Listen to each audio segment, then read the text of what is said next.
Olá, minha gente, o programa Eu e Você está de volta com a presença do nosso amigo jornalista Pedro do Couto, que vai comentar os assuntos da semana, e logo o nosso deputado Gerson Berger também estará de volta.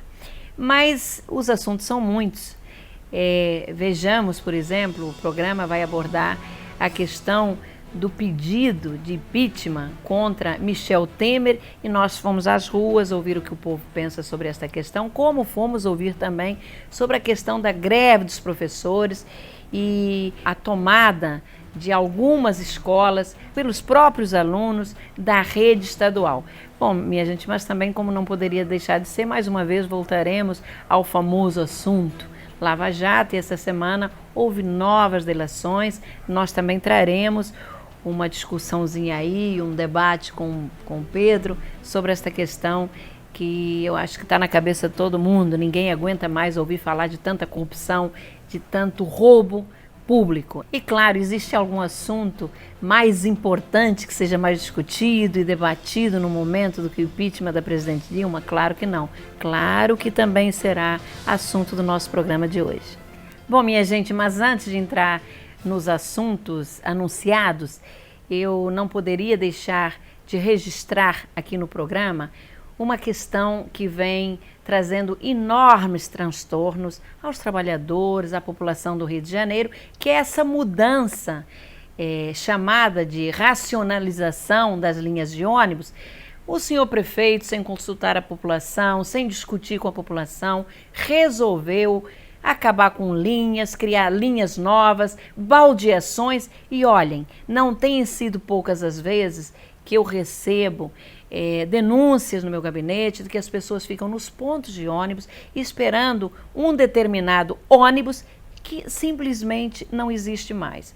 Então, o prefeito, com estas mudanças, transformou num caos e num suplício a vida do trabalhador no nosso Rio de Janeiro. Mas já que nós estamos falando em transporte público, Pedro, eu vou passar logo a palavra para você, vou querer ouvir você, sobre a questão e os transtornos que trouxe a paralisação dos táxis na última sexta-feira, quando resolveram impedir o acesso dos trabalhadores à cidade, aos seus locais de trabalho. A cidade ficou um caos total. Eu acho que também aqui houve falta de respeito dos senhores taxistas, e eu vou dizer o seguinte: greves como estas, movimentos como este, deixam muito mal o taxista. Eu acho que as pessoas ficam revoltadas com aquele caos, com aquela situação que vivem. Eu vi médicos, inclusive, que deveriam estar nos seus locais de trabalho num determinado horário e chegaram 2, 3 horas depois, quando chegaram, porque a cidade realmente ficou um caos. Isto tudo por conta do Uber, que os taxistas não aceitam. Eu, sinceramente, acho que o Uber não compete com os taxistas. Acho que se é permitido, e é permitido, a Constituição é muito clara nesta questão, dá o direito a todo cidadão à livre concorrência. Claro que é um transporte que tem que ser oficializado pelo município, não tenho a menor dúvida, e o prefeito fica em cima do muro, porque tem na Câmara dos Vereadores um projeto que proíbe o Uber no Rio de Janeiro. Até hoje não foi votado. Por que não foi votado? Porque o senhor prefeito não quer. Porque ele tem maioria absoluta. Se ele quisesse, já teria sido votado. Todas as vezes que vai a plenário, simplesmente não tem quórum para deliberar. Mas, infelizmente, é isso que a gente vive na nossa cidade. E eu gostaria de ouvir você, porque eu acho que foi um movimento dos taxistas muito antipático à população do Rio de Janeiro, não acha? Sem dúvida, Tereza, o movimento dos taxistas na sexta-feira passada, sexta-feira atrasada, foi um desastre, sobretudo para a população, que ninguém discute o direito de greve de uma categoria profissional, mas o direito de greve dela em fazer circular os táxis ou não.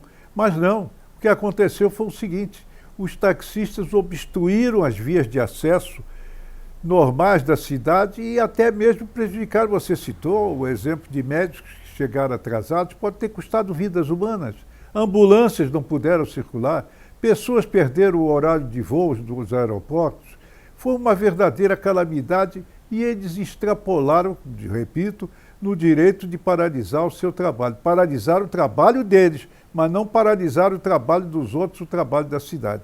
Você disse uma coisa importante. Não há motivo, a meu ver, que também me parece que seja o seu pensamento, para esse movimento dos táxis amarelos contra o Uber, porque não há competição. Não existe. Se refletirem bem nessa questão, vão ver que não há competição.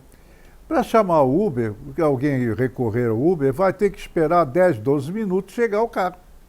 Mas os amarelos estão circulando permanentemente. É uma alta rotatividade deles. Se a pessoa desce o edifício, está o táxi parando à disposição dele. De maneira que é um mercado do táxi. É uma coisa, o mercado do Uber é outra. Os dois podem conviver. Eu não sei por que o prefeito não disciplina essa questão. Você tem razão, o prefeito está em cima do muro. E com isso prejudicando a cidade. Ô Pedro, na verdade, o Uber, na minha opinião, ele não atrapalha mesmo, como eu já coloquei anteriormente. E cabe aqui fazer a seguinte colocação. A Câmara dos Vereadores, bem recentemente, aprovou uma lei, um projeto de lei que acabou virando lei, foi sancionado pelo prefeito, que permite que as empresas de táxis possam ter carros pretos, como eram usados até há pouco tempo pelo Uber. Acontece o seguinte, se dão privilégios às empresas de táxis, que na verdade o que fazem é explorar o cidadão, o pobre do taxista, que é obrigado a pagar uma diária de R$220, e ficam simplesmente discutindo a questão do Uber. Só que o Uber agora, talvez por conta da lei aprovada na Câmara, resolveu usar qualquer cor de carro, não exatamente ou especificamente o carro escuro. Mas eu entendo que essa questão tem que ser vista pelo prefeito com senso de justiça, porque, vejam bem, quando você vai pegar, e você colocou já, Pedro, você vai pegar, para pegar um táxi do Uber, você tem que acessar a internet, não é isso? O aplicativo, e vai ter que esperar de 10 a 15 minutos. O táxi amarelo passa a todo momento. Já foi colocado e muito bem colocado por você, Pedro. Então, não vejo absolutamente competição nesta questão. Mas como nós estamos falando em caos e caos no trânsito, eu não poderia também deixar de citar o caos que se instalou na última quarta-feira, principalmente na Zona Sul e no centro da cidade, porque os grevistas, os professores em greve, eles saíram da Assembleia Legislativa e foram até a Pinheiro Machado, ao Palácio do Governador. Olha, a Zona Sul ficou um caos, o centro da cidade ficou um caos. E os professores, obviamente, estavam reivindicando, aqui sim, um direito deles, legítimo, que é a melhoria de seus salários. Os professores sempre são sacrificados, quer no estado, quer no município. No estado até um pouco pior. De qualquer maneira, o trânsito ficou impossível. Você não conseguia trafegar. E aí eu leio na imprensa que 7 escolas da rede estadual vêm sendo ocupadas por estudantes. Eu confesso a você, Pedro, que fiquei muito satisfeita, porque é uma coisa que eu sempre achei importante, a participação do jovem nas questões que envolvem a educação, nas questões que envolvem o professor. Porque se o professor for bem remunerado, se o professor for atendido nos seus pleitos, isto vai se refletir no aluno, vai se refletir na educação.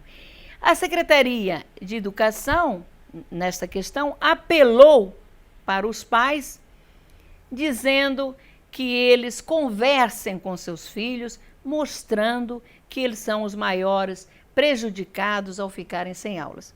É verdade, eles são prejudicados sim, mas são prejudicados defendendo uma causa justa, que é a sua causa, como eu coloquei há pouco. Nós fomos às ruas ouvir o que o nosso povo, a nossa população, pensa sobre essa questão.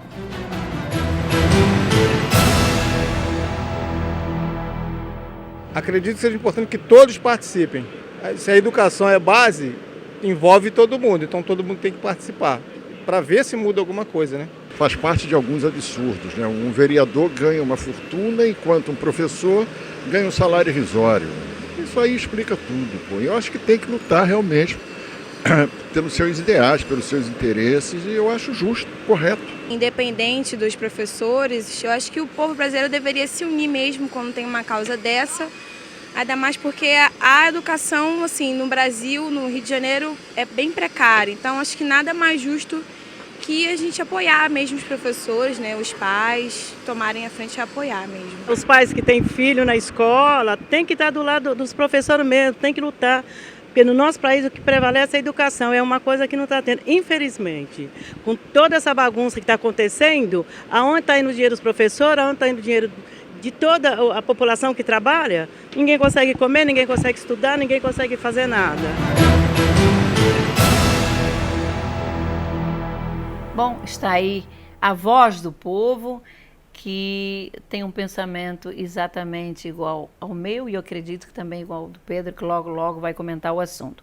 E esta semana, o secretário de Educação, Antônio Neto, numa reunião na Alerj, parece que conseguiu abrir o diálogo com o sindicato, mas não apresentou nenhuma proposta de aumento salarial. É difícil neste momento em que o Estado está aí tão complicado, ele apresentar esta proposta de aumento, mas que deveria sim, mesmo que o professor tivesse que esperar, sei lá, alguns meses, mas que atendesse aos professores. E também tem uma outra questão, tanto alunos quanto professores queixam-se da precariedade das estruturas dos prédios. O secretário se defende dizendo que há 5 anos atrás as condições eram piores. A gente não quer aqui estabelecer comparações, muito menos os professores e os alunos. Além disso, parece que também tem um outro problema muito sério, que é a ausência de porteiros nas escolas. E esta ausência é que levou àquela barbaridade que aconteceu numa escola na Zona Oeste, quando um aluno entrou e matou 12 crianças. Então, é fundamental que as escolas tenham porteiros, sim, para oferecer mais segurança aos alunos. E, infelizmente, por conta da crise financeira que hoje vive o Estado do Rio de Janeiro, o convênio com a empresa que fornecia os porteiros foi cancelado. Uma pena. A educação, infelizmente, sempre tão prejudicada, não acha, Pedro? Prejudicadíssima a educação, porque não pode funcionar um sistema sem salários dignos e condições também dignas de trabalho a serem oferecidas aos professores. O movimento dos alunos é uma bela iniciativa, Tereza, porque, sobretudo, representa o encontro de gerações. Raro de suceder, mas que, quando sucede, desperta o entusiasmo e a emoção que está passando para todos nós. Daí as respostas que as pessoas deram nas ruas e a colocação que você fez. Essa questão dos porteiros ainda se estende não só aos porteiros, mas ao pessoal terceirizado que trabalha na limpeza e cujos salários têm atrasados há meses. Essa questão da terceirização deve ser reexaminada profundamente, porque a contratação direta por tempo determinado, prevista na CLT, custa muito mais barato que a terceirização. A terceirização, cada salário custa 3 vezes mais, porque é uma empresa que fornece a mão de obra. Enfim, o exemplo dos estudantes ficou marcado como um dos belos momentos de cidadania na história da cidade do Rio de Janeiro. Vamos ver se surte o efeito que nós esperamos e que você acentuou tão bem. Ô Pedro, mas agora nós vamos para Brasília, sim, e vamos falar aí do impeachment da presidente Dilma, que foi aprovado, né, agora pela comissão da Câmara Federal. O seu relator já anunciou isso e agora vai a plenário, parece que na segunda-feira Vamos ver como é que fica essa questão, mas eu estou achando que Dilma sai mesmo.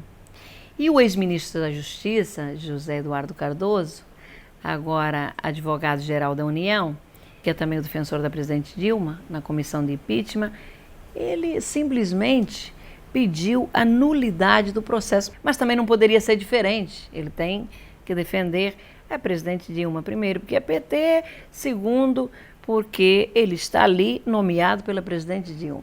E ele diz e afirma que o impeachment é ilegal e que foi movido por vingança de Eduardo Cunha, que cometeu desvio de poder. Afirmou ainda que o processo é um erro histórico e que não houve dolo nas pedaladas fiscais. Ora, como não houve? Todos nós sabemos, está mais do que comprovado, o que a presidente Dilma fez. Essas pedaladas fiscais vêm sendo motivo de tanta discussão, já foi mais do que divulgado, o quanto ela realmente feriu a lei de responsabilidade fiscal. Pedro, vale lembrar também que o rito do impeachment ele foi estabelecido pelo Supremo Tribunal Federal, o que, em princípio, caracteriza a sua legalidade. De qualquer maneira, nós todos sabemos que o Eduardo Cunha realmente quis e continua querendo se vingar da presidente Dilma, como a presidente Dilma também quer se vingar dele.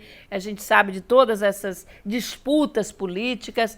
O problema é que realmente a presidente Dilma cometeu erros da maior gravidade, mas para mim isso não leva ao impeachment, mas o erro maior da presidente Dilma foi enganar a todos os cidadãos que votaram nela na última eleição. É isso que eu penso. E você, Pedro?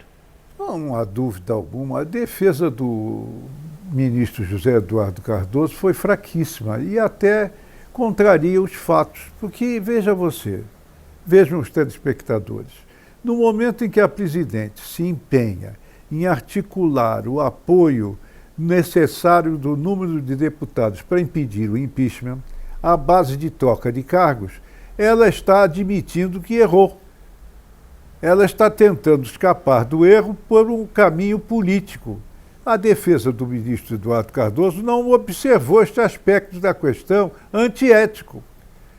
Não quero dizer que não esteja valendo a decisão se não forem alcançados os 342 votos. É outro assunto. Mas estou dizendo, quanto ao comportamento da presidente, ela está tacitamente reconhecendo a culpa nos fatos, senão ela não procuraria esta saída que está procurando com tanto empenho. A situação dela se agravou esta semana, na quinta-feira, com a reportagem que a Folha de São Paulo publicou, contendo a delação premiada do ex-presidente da Andrade Gutierrez, Otávio Azevedo, que confessou ter pago, junto com outras empreiteiras envolvidas na construção da usina de Belo Monte, comissões altíssimas de propinas que seriam destinadas à campanha eleitoral de 2014. Então, este aspecto vai causar impacto e vai influir no ânimo dos deputados que estão dispostos a votar o impeachment. Não é fácil aprovar o impeachment. E até mesmo vale a pena frisar um aspecto novo da questão. Corre o impeachment de um lado e corre a ação no Tribunal Superior Eleitoral para anular as eleições de outro. Vamos ver qual ocorrerá primeiro ou qual o desfecho final das duas faces do problema, mas a situação da presidente da República se agravou profundamente nesta semana.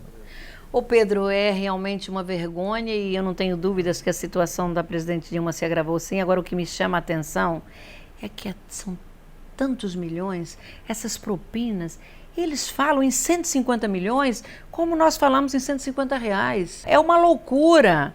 Então eu acho sim que tudo isso tem que ser apurado com muito rigor e se realmente o que diz o ex-presidente da Andrade Gutierrez, Otávio Azevedo, for verdade, o executivo Flávio Barra, é É uma vergonha. 150 milhões de propina. Eu não sei onde nós vamos parar. Mas as coisas estão caminhando, eu acho que estão caminhando mesmo para o impeachment da presidente Dilma. Mas esta semana aconteceu uma coisa muito curiosa. O ministro Marco Aurélio do STF ordenou ao presidente da Câmara, Eduardo Cunha, que levasse adiante o impeachment contra o vice-presidente Michel Temer, com o entendimento de que o arquivamento da solicitação do impeachment somente poderia ocorrer se fosse decidido por uma junta. Nós fomos às ruas ouvir o que o nosso povo pensa sobre a questão do impeachment do Michel Temer.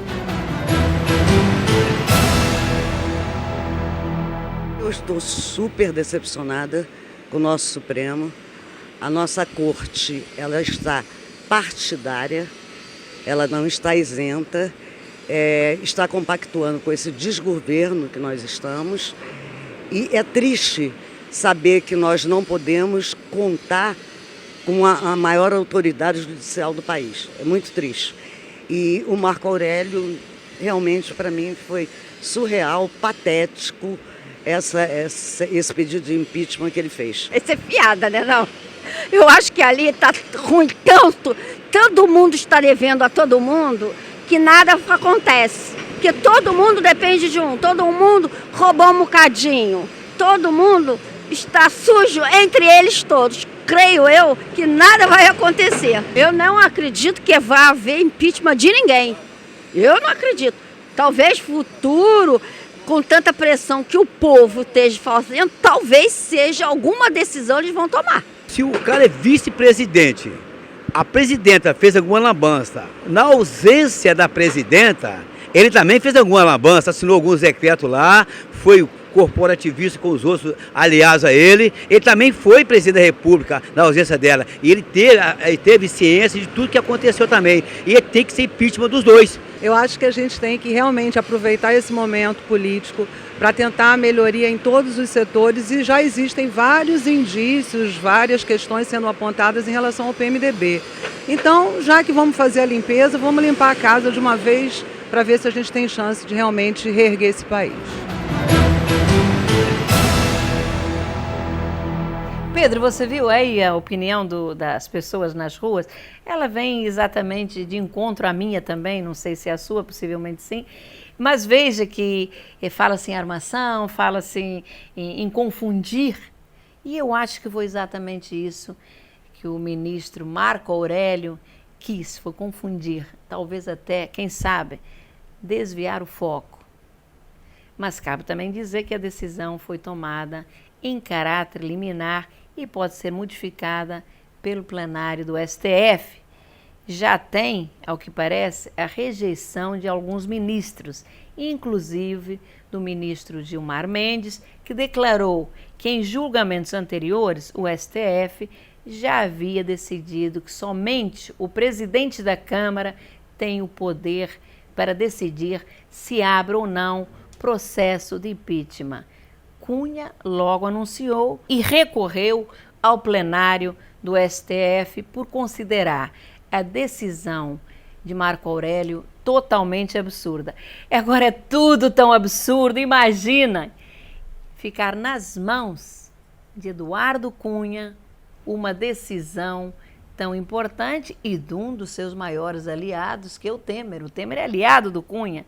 Eu só me pergunto o seguinte, pergunto a você, amigo telespectador, o que Eduardo Cunha está fazendo como presidente da Câmara Federal? O próprio Renan, eu acho que está na hora de botar essa curriola toda para fora, não acha, Pedro? Tem toda a razão, Tereza, toda a razão. A situação, inclusive, é de rejeição geral a políticos envolvidos no esquema de corrupção, um esquema gigantesco de corrupção. Basta dizer que ele explodiu a Petrobras, explodiu. Petrobras hoje é a empresa mais endividada do mundo, deve 100 bilhões de dólares.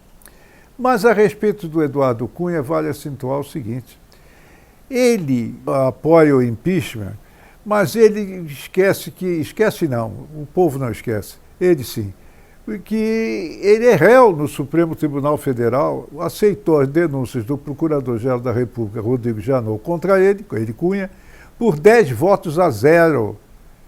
E o que o Cunha tem que responder também o próprio processo?